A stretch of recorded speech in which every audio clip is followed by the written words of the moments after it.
Well, after last week's episode, can Jesse keep the secret hidden for long?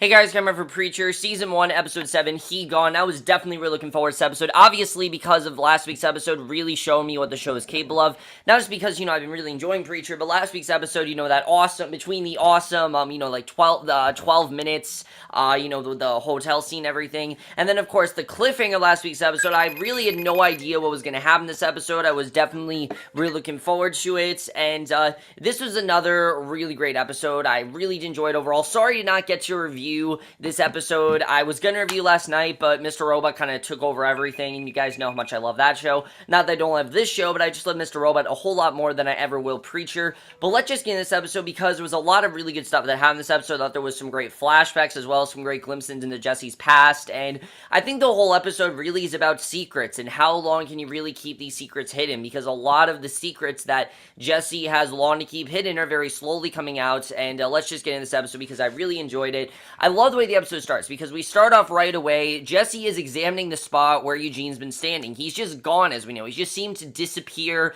into midair, and Jesse doesn't really understand that when he said, go to hell, Eugene literally went to hell, and he's now been standing there, and he had no idea what's going on, and we get this great montage of Jesse just doing his regular thing, at the church and everything, and Cassie overlooks from the balcony as Jesse walks outside, and who has no idea, what just happened, but the congregation gathers service with some sitting outside of the full church and listening via the speaker, and Tulip sleeps through it, and Sheriff Root notices that Eugene is missing, which is obviously a huge problem, because if the sheriff knows that something is going on, this can't end well for anyone. And as the congregation flips out, the sheriff searches for his son, and already you can tell that they know that there's definitely something going on. I mean, Eugene obviously has disappeared, and I like seeing that despite the fact that Root, thought his son was a mistake and a disappointment to his family, and he wanted his son dead, he still does care about his son. I think we definitely do see that here, that even though we had all those scenes with Root saying, I wish you were dead and all that stuff,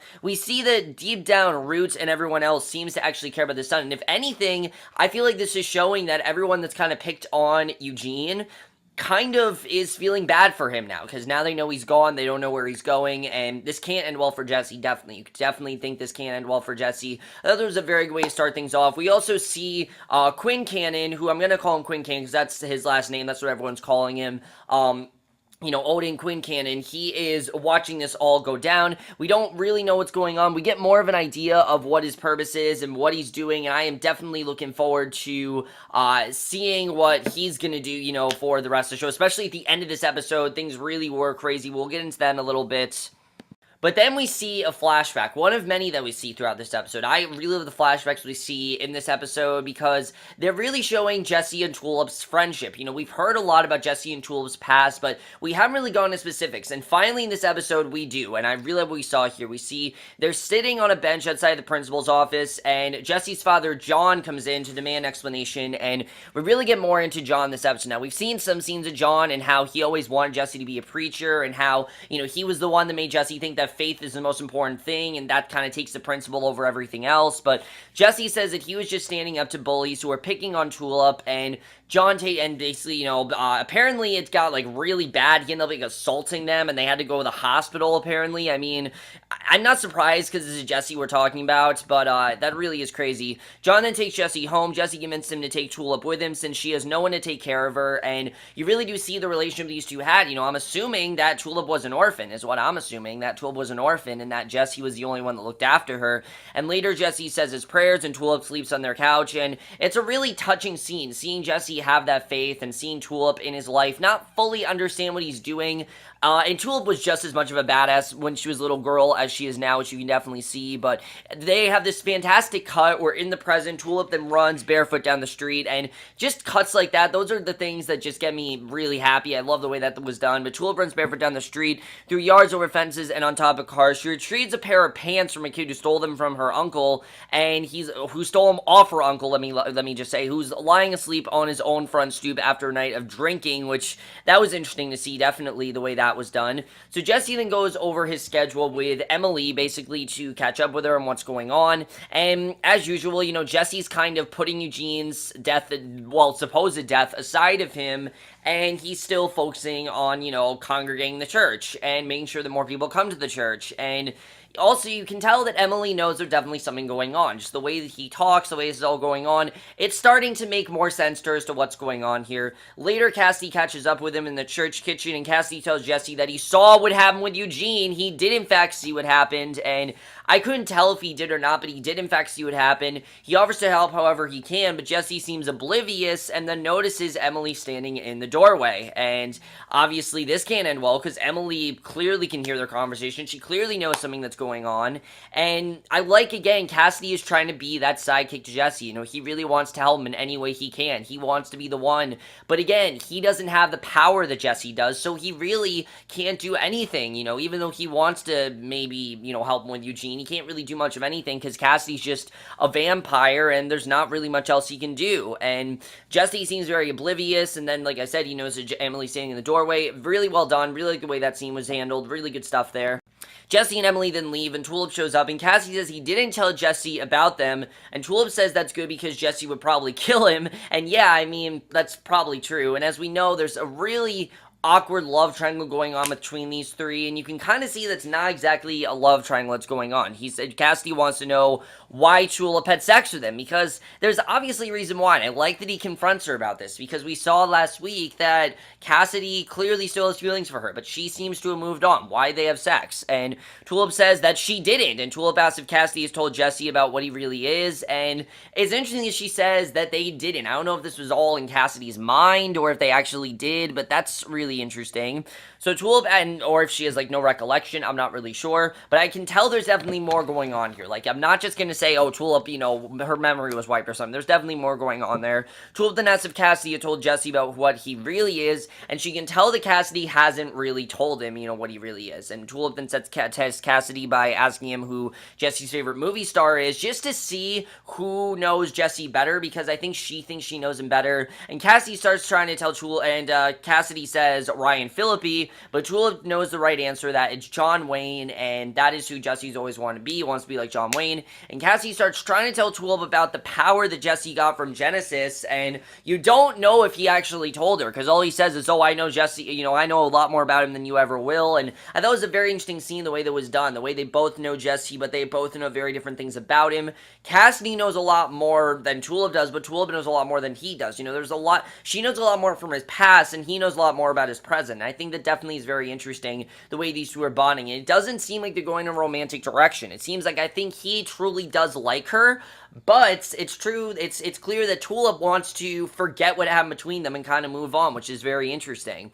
So we then see a flashback of Jesse and Tulip wrestling on the ground until John interrupts them. The kids do the dishes, and later Tulip sneaks into Jesse's bedroom and wakes him. She repeats a promise that they made to each other, which is to the end of the world, and Jesse does as well, and that they're going to be with each other to the end of the world. And you can kind of see why she's probably really upset about him now, because he hasn't kept that promise to her. And she lies down next to him, and it really does seem like this is the life that they should have had, that these two, stay together through thick and thin. But eventually, the Texas Department of Human Services comes to the church to determine Tulip's future. They take Tulip away, but Jesse tries to stop them, even running after the car as it drives away, but to no avail. Nothing seems to work. Jesse's angry at his father for sending Tulip away. John says he had to because Tulip is an O'Hare, and they're always going to be trouble. That's just, the O'Hare name, I guess, is just a very rebellious family. I mean, I kind of want to see more of what's going on with the O'Hares, because the way that John says it, it sounds like the O'Hares have quite a reputation, and definitely they could be quite rebellious figures. And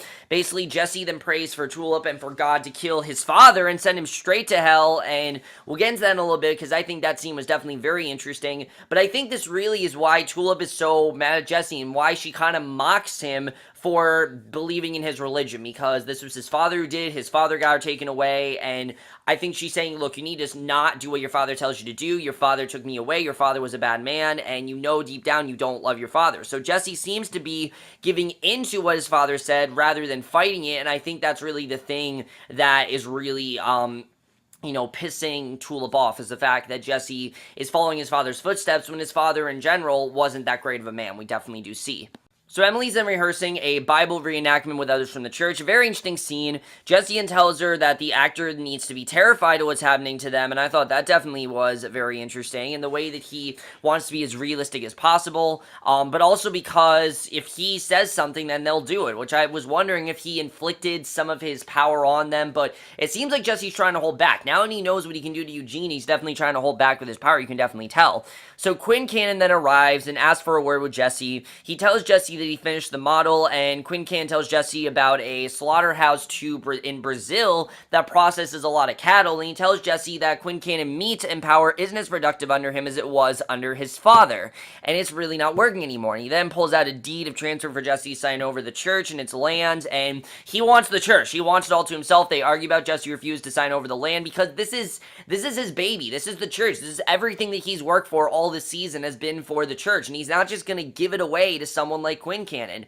Even though he made Quinn Cannon, have this faith and go to church every Sunday, now it's really backfired because Quinn Cannon seems like he's growing power hungry, and Quinn Cannon leaves but says he'll be back, and he wants the church all to himself, and we'll get into that in a little bit, but definitely they're saying of Quinn Cannon, I think, to be the villain this season, and Jackie Earle Haley is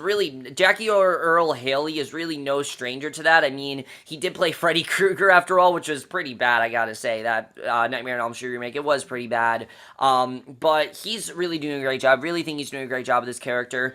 Emily advised Cassidy smoking in the shade on the church steps. She talks about how she knows that there are things about Jesse that she just doesn't know. And yeah, I mean, Emily's really the one that continues to be in the dark. And something I think they've done really well over these last 2 episodes is really use Emily a lot more than they have been. I mean, before, Emily was just someone that worked in the church with Jesse and just kind of wanted to help him out, but now she can really tell the more she sees Jesse and the more that he continues to hide things, she can tell that there's definitely something going on, and you definitely get the sense he's not going to be able to hide what he did for that much longer. I mean, someone's going to find out. Emily can tell something's going on. Everyone can pretty much tell that Jesse's hiding something, but Cassie assures her that he really is a good man deep down, and yeah, that's true. I mean, Jesse thought that he was a god. Remember, he thought that he was God. He thought that he could control all this, and he kept Genesis for his own, he kept Genesis for his own good. He thought that it'd be a good thing if he kept Genesis, and now he's realizing it's really backfiring, and I think it is interesting that we don't see Fior or DeBlanc in this episode, kind of showing that they are eventually going to come after Jesse, but right now Jesse needs to deal with these consequences before he deals with other consequences coming his way. So, Jesse, Emily, Cassidy, and Tulip then eat dinner together, and such a good scene. There's so much tension in this dinner scene, because there's so much that the other characters know, and they don't want to say. Cassidy knows stuff about Jesse, Tulip knows things about Jesse. You don't know if Tulip knows about Genesis or not, but they talk about Coen Brothers movies and the food, but Jesse seems to have his mind elsewhere. He's not at all focused on, the meal they're eating or what they're talking about, and Tulip can tell there's something going on, and everyone goes really quiet, and Tulip demands to know what's going on when Root shows up asking about Eugene, and a fire then starts in the oven, kind of like the fire that's just kind of going on in Jesse's head, and Jesse says that he didn't see Eugene, but Emily reminds him that he did, and she then covers by lying about seeing him leave afterward, and I kind of feel like Emily knows what's going on. Just the way she talks, it seems like she knows what's going on there, and she covers by lying about seeing him leave afterward, and Jesse then walks Root out, and this can end well, because Root's eventually going to realize that there's definitely something going on. He might not really suspect it now, but I think as this goes on, he's definitely going to realize that there's more going on there. There's a reason Eugene's not there, and that entire reason is because of Jesse. Jesse's the reason why he's not there, and I think definitely that's going to happen. I can't wait to see the way that plays out, but really you can already tell things are getting really insane there.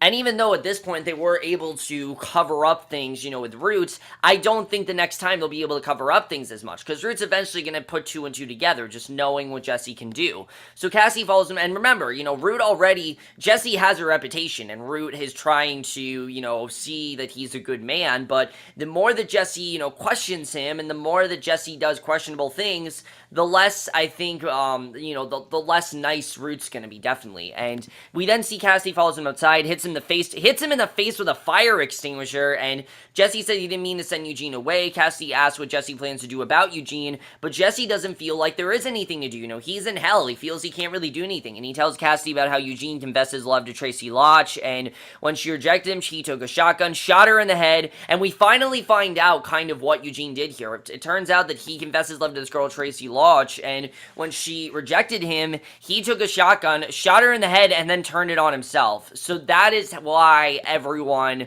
kind of hates Eugene, because he killed this innocent girl, but he also shot himself. He meant to kill himself, and he didn't, and that's kind of the reason why Eugene is where he is right now. And I think that's also the reason why he feels God is not on his side, because he did kill an innocent girl, and he has that murder charge on him. And Cassidy's worried about what's happening to Jesse since he got Genesis, and he feels he's becoming too corrupt and too power hungry, and Jesse says it's all part of the plan. Even Eugene going to hell, and he thinks it's just working out for him. And Cassidy says that Tulips right about him, points out that he's not innocent himself, and Cassidy tosses the fire extinguisher to Jesse, steps out into the sunlight, and bursts into flames. Literally, he bursts into flames, and I don't know if Cassidy just killed himself. I don't know, but that was really interesting, the way he just bursted into the flames like that. I thought was very interesting. I don't think that Cassidy's dead, because he's like the second main character of the show, but he might have just killed himself. I don't really know. I honestly don't know if Cassidy's dead.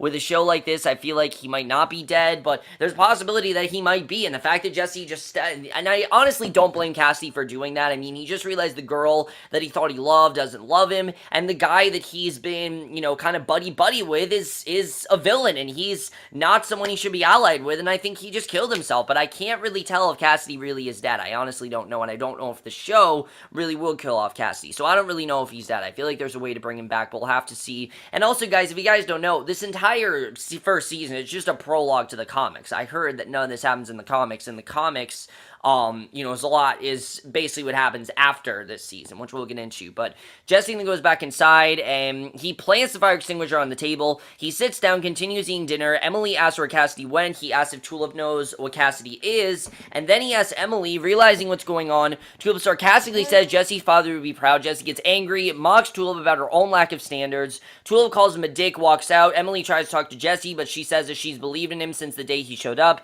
Jesse tells her that he was stupid, it was stupid, then tells her to go home, and she leaves. So very interesting the way that's done. And again, you can really tell that Jesse really just all of the consequences are already starting to build up. Cassidy just possibly killed himself. Root kind of knows what's going on. Emily knows what's going on. And everyone's kind of starting to turn against him. You definitely see it. And things really are not going Jesse's way. Even though he thought that it was, things are getting worse and worse as they go on. You can definitely tell. So we then see one final flashback to John waking up Jesse. He tells him to get under the bed. And I'm like, holy shit, this is where John's going to die. Because Jesse promised that, his father, he said God to kill his father. And Jesse then hears someone break in, starts beating on his father. Then he sees his father hit the floor. The assassin approaches the bed. Someone with a tattoo on his arm, like the one on Jesse in the present day, puts a gun to Jesse's head, which is very interesting. I guess we are to assume that this is someone that Jesse lived with for like the rest of his life, and John makes Jesse promise to be one of the good guys. John tells him that a Custer fights, and Jesse tells his father how he prayed for this just before the man kills John right then and there, and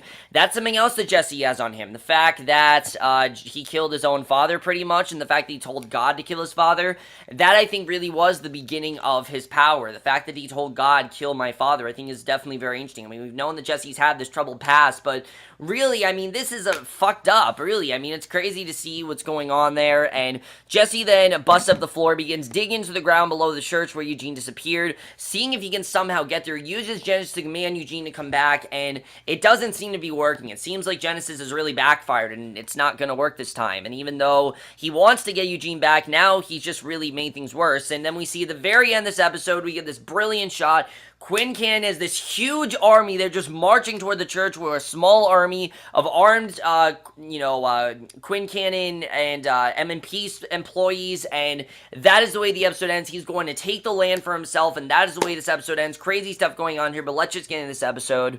So overall, guys, this was really a crazy episode. There was a lot of stuff that happened here. The biggest question is, did Cassidy actually kill himself? We know he went into sunlight, and we know he's a vampire, and we know he burst into flames, but is he actually dead? I don't know. I'm not gonna say that Cassidy's actually dead. I don't know if they'd actually kill off, like, the third main character of this show. I mean, Eugene, I can understand, but Cassidy, I don't really see them killing him off. So is he really dead? I don't know. And I'm hoping that this didn't just ruin things, because Cassidy's been one of my favorite parts of this entire season, and I'm hoping that the show will be able to continue with him gone. I mean, I'm hoping that things will go well there, but that's, like, the one thing I'm not exactly happy that the show did. They killed him off. I don't really know if they need to do that. I understand why he did it, and I can understand why Cassidy killed himself because of everything that, he's been going through, and that he's been nothing but shit on from everyone. But the fact that he literally killed himself, I don't actually know if Cassie's there or not. I don't actually know if they kill him off. We'll have to see what happens there. Quinn Cannon's coming to take the land for himself, definitely. He's going to make sure that he gets what he wants. He's going to make sure that this church is his, and I don't think it's going to end well for anyone. Definitely, Jesse better watch out, because definitely he's going to come after him, and I don't really know what's going to happen there. I like that we saw a lot more of Jesse's past here. We know a lot more of what's going on, definitely. We now know what Jesse had to endure all his life, and we also know that he's guilty of killing his own father, he feels. He feels he's killed his own father, and I'm pretty sure the man that he went with, that's the man that he was with the rest of his life, and obviously we know he has the tattoo on his back because of that, so I think that's overall really interesting. And then Tulip as well. We know that Tulip and Jesse did date in the past, but how did they meet up again? I think we're really going to start to see more of that, but I'm thinking again, we're not going to see that till season 2. And also, the cowboy. We didn't see the cowboy. Like I said, I think we're going to see him again in the finale. I think this episode is really showing that we are going to eventually see him in the finale, and I think very slowly, Jesse's becoming like the cowboy. I'm guessing that the cowboy, just like Jesse, tried to use Genesis to his advantage, and it backfired for him, and it ended up killing his entire family. And I think really for Jesse, things already are not going well. Everyone's pretty much turning against him. Emily knows there's something going on. He's keeping her in the dark. She's tired of being kept in the dark, and she knows there's definitely more going on there. Ruth suspects there's more going on. Cassidy's possibly killed himself, and I don't really know what's going to happen there. Does Tulip know about Genesis, though? Because obviously Cassidy had that conversation with her about it, but does she really know? That's really my question, is does she really know what's going on there? I don't really know. Cassidy killing himself, again, I don't really know what that's going to do for the show, but really things are just getting worse and worse for Jesse. We can already tell. I think he really thinks that he can use this, Genesis to his advantage, and it's really not working for him at all. And we see next week, it looks like he's going to try to bring Fior and DeBlanc in and try to see if they can help him with this, but I don't really know if this is going to work. I honestly don't know if he can solve this. I think this honestly might be unsolvable. We'll have to see what happens there. Overall, guys, when you guys saw this episode, absolutely love this episode. Really good stuff. Besides Cassidy's supposed death, which I really hope they didn't kill him off. And again, the main reason is because he's become one of my favorite parts of this entire show. I really hope that they didn't just kill him off. I think he's a really great character overall. I like what they've been doing with him this season. I don't want them to just kill him off. I think that'd be unnecessary to do. I hope they didn't. I don't know if they did. I'm hoping they didn't, but we'll have to see the way that plays out. We have 3 episodes left. Things really are getting crazy. I can't wait to see the way the rest of the season ends up playing out. Definitely, like I said, I think the biggest theme of this episode was about secrets and how Jesse feels he can keep all these secrets inside of him, and really they're all starting to come out. His past is starting to resurface. There are things he's coming face to face with, and definitely I think we're headed in for a really crazy final 3 episodes. Definitely seems like things are going to get insane next week. Can't wait to see how that happens. Is there a way to bring Eugene back? Jesse's convinced that there is, but is there really a way? I don't really know. I don't really know if can he bring Cassidy back possibly? I honestly have no idea. We know that Fior and DeBlanc are angels, so do they have the power to do that? We don't really know. Can Genesis possibly? I honestly have no idea, but we'll have to see what happens next week. Let me know if you guys saw this episode, if your thoughts on it. We'll see you guys in my next video, which will be for a classic movie review. I know you guys want me to review the night of. Probably going to review that on the weekend. I'll review that then. But I will see you guys in the next video, which will be for a classic movie review, and I will see you guys for that. Okay, bye.